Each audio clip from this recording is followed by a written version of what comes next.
Bueno, ya está en diputados el proyecto de reforma tributaria que tuvo muchísimas modificaciones del proyecto original que envió el Poder Ejecutivo al Senado, pero que sin embargo, para mí, insisto, es el tratamiento de la ley más allá de la de presupuesto propiamente dicho.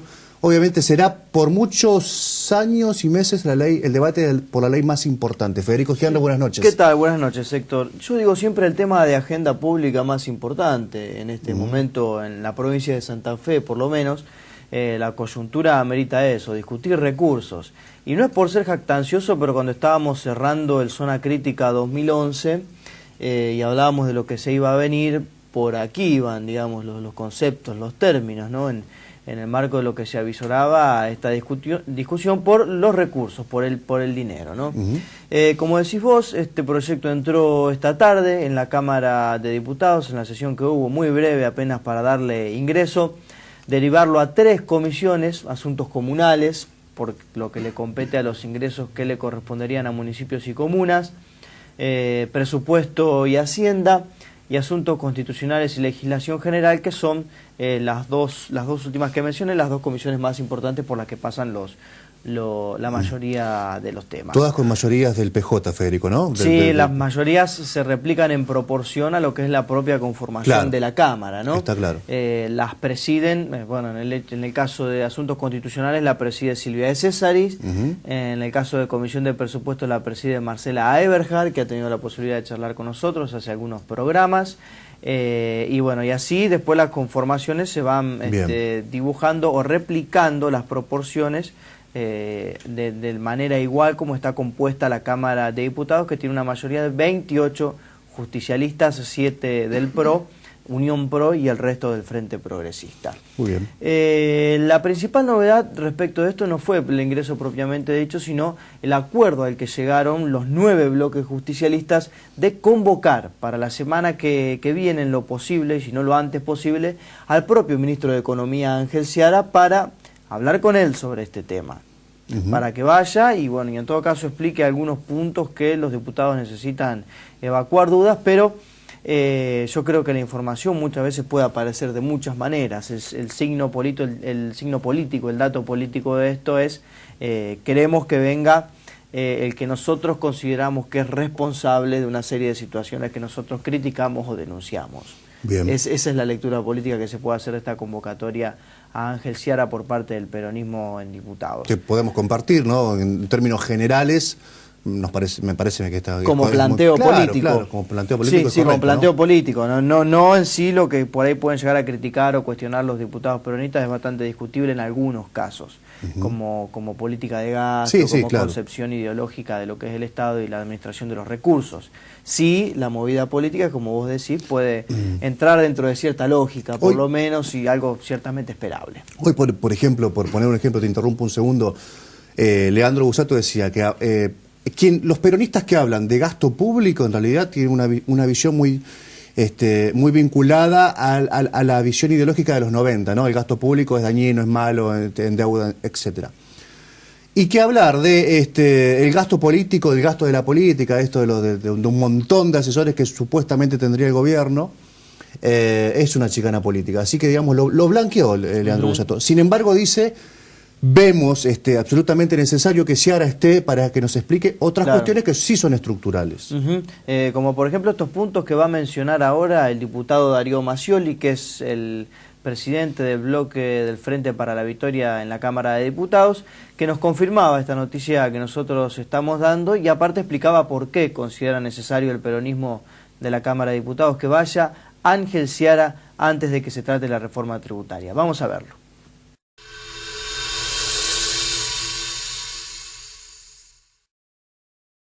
Nosotros queremos ser serios y responsables en el tratamiento de un tema tan importante como significa aumentarle los impuestos a los santafesinos. En eso hicimos una reunión que nos permitió estar presente en las distintas expresiones de los 28 diputados a través de sus presidentes de bloque en el día de hoy, que definió el primer paso, que significa conocer información real de la situación de la provincia a partir de pedirle al ministro que venga a la legislatura, un pedido que lo habíamos hecho a los bloques oficialistas y que se demoró en la medida en que también se acordó que después de la reforma del Senado sepamos cómo vino esa reforma y obtengamos la presencia del ministro. El ministro Seara ha sido convocado para que nos informe respecto de lo que significa la deuda pública, qué plan tiene de endeudamiento, qué va a hacer con los recursos de la reforma, a qué se van a afectar, cómo es la situación del gasto de la provincia y cómo es la situación de la obra pública y su proyección. Esta es la primera base de condición para empezar a tratar la letra fina de la reforma,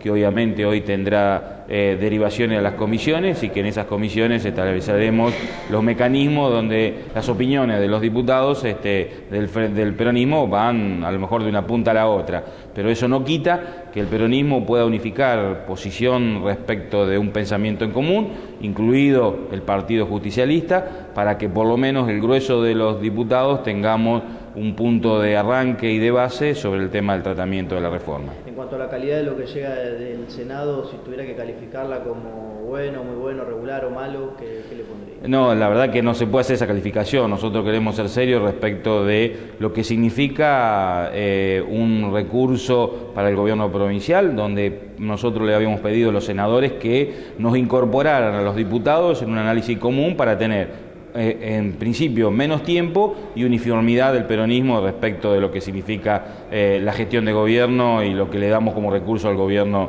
de Bonfatti.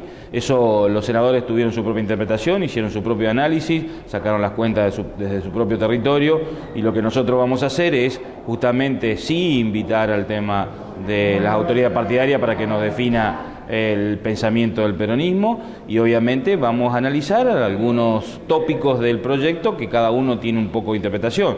Obviamente hay algunos que entienden la necesidad de aumentar el avalúo rural, otros de bajar el mobiliario urbano, otros como yo, que soy arquitecto, tengo una visión sobre el tema de la obra pública y de la construcción, donde me parece que no tiene que estar grabada porque es un rubro muy sensible a la mano de obra y creemos que en ese sentido es mejor y más conveniente generar oportunidades para que el empleo siga estando vigente como política nacional, que también ha sido parte de lo que de los mensajes que recibimos del gobierno nacional, y obviamente después la preocupación que tiene que ver con que los recursos lleguen a municipios y comunas, llegue a los actores que están involucrados en las necesidades y que no afecte el bolsillo de los que menos tienen, sino que paguen los que más tienen. Ese criterio es el que nos rige para empezar a fijar el estudio de la reforma impositiva. Se la entregamos hoy fue en parlamentaria, entregamos la nota va a ir por presidencia al ministro y también se la llevaron los diputados oficialistas para hacerlo de oficio con el propio ministro.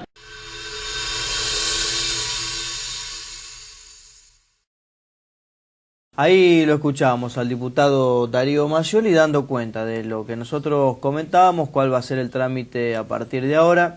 Cierto es que todo avisora un escenario de cambios y un escenario de cambios implicaría más tiempo e implicaría que este proyecto vuelva a la Cámara de Senadores. Vamos a ver qué pasa. No estarían tan interesados en discutirlo, en charlarlo, si quisieran sacar el mismo texto que salió de la Cámara de Senadores y acercárselo rápidamente al Poder Ejecutivo. En términos de tiempos, uno calcula que es un trabajo de comisiones más o menos serio, es una semana por comisión más o menos. No obstante eso, hay una regla de oro en términos legislativos que es cuando hay voluntad política se puede hacer lo que quiera.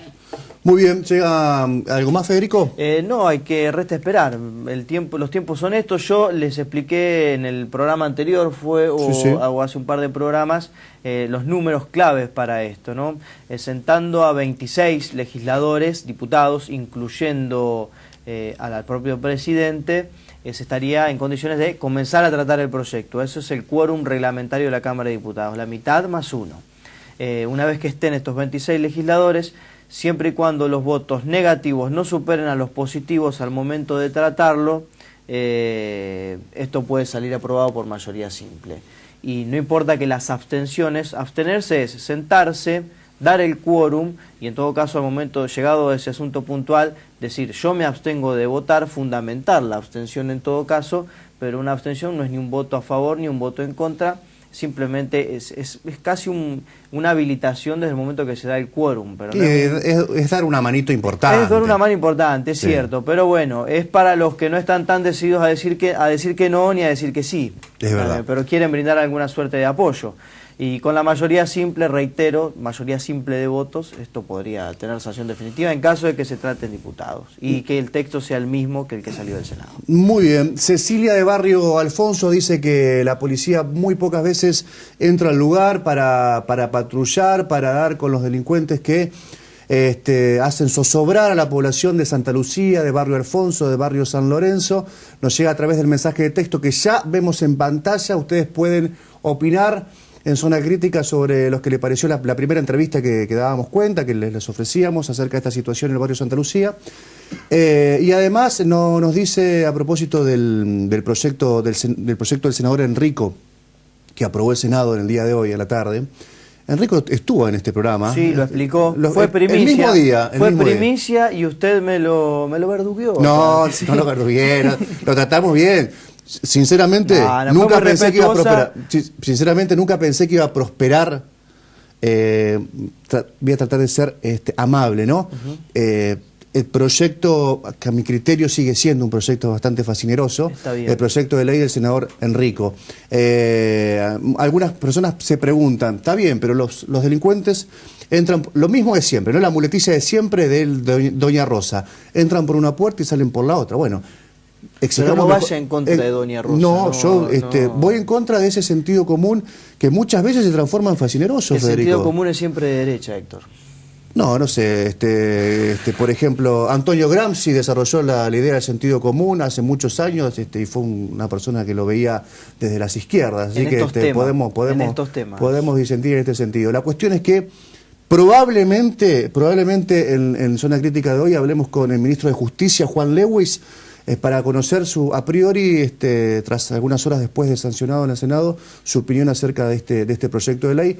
Parece que deben responder, deben dar la cara a los funcionarios como Juan Lewis, como las personas que están frente a las agencias más progresistas del Estado, sobre lo que para mí es un retroceso grande. Sobre todo porque si esto llega a ser ley, falta un paso que es el de la Cámara de Diputados, el Poder Ejecutivo va a tener en sus manos dos opciones. Una que forma parte con una de sus principales funciones y obligaciones, hacer cumplir la ley.